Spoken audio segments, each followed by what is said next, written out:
আল্লাহ তাআলা আল্লাহর পরিচয় দিচ্ছেন তিনি কত বড়। এই সম্পর্কে তিনি ছোট্ট একটি উদাহরণ দিয়েছেন, তা হচ্ছে সূরাতুল জুমার সূরা নম্বর 39 আয়াত নম্বর 67। ওমা কদারুল্লাহু হাক্কা কদরিহি আল আরদু জামিআন কবদাতাহু ইয়াউমাল কিয়ামাহ ওয়াস সামাওয়াতু মাতউইয়াতুম বিয়ামিনিহি ওয়াস সামাওয়াতু মাতউইয়াতুম বিয়ামিনিহি সুবহানাহু ওয়া তাআলা আম্মা ইউশরিকুন। আর তারা আল্লাহকে যথাযথ সম্মান করেনি, অর্থাৎ যথাযথ কদর করেনি। অথচ কিয়ামতের দিন দেখবে যে আল্লাহ তাআলার হাতে ভাঁজ করা অবস্থায় রয়েছে পৃথিবী এবং আসমান সমূহ ভাঁজ করা অবস্থায় রয়েছে তার ডান হাতে। এখানে রব্বুল আলামিন জানালেন যে আল্লাহ কত বড়, তার একটি এক্সাম্পল উদাহরণ দিলেন যে বিশ্বজগতের রবের হাতের মুঠোয় থাকবে অল পৃথিবী।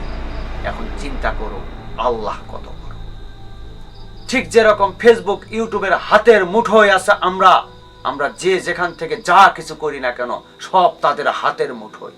আল্লাহ তাআলা বলতেছেন এই পৃথিবীতে যা কিছু তোমরা দেখছো আর যা কিছু দেখছো না সবকিছুই থাকবে আমার হাতের মুঠোয়। আর সাত আসমান সমূহ ভাঁজ করা অবস্থায় থাকবে তার ডান হাতে। তাহলে চিন্তা করুন, যদি আল্লাহর হাতের মুঠোয় এই পৃথিবী, আসমান, জমিন, গ্রহ, নক্ষত্র, সূর্য, চন্দ্র সব কিছু থাকে, তাহলে এখান থেকে এই রকম ভাবে ঠিক আল্লাহ তাআলা সবকিছু দেখতে পারছেন না যে কোথায় কি হচ্ছে।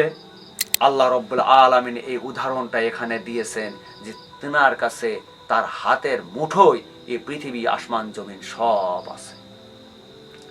এই আয়াত দ্বারা কি প্রমাণিত হয় যে তিনি আল্লাহ সবকিছু দেখছেন, সবকিছু শুনছেন তার চোখের সামনে সকলেই।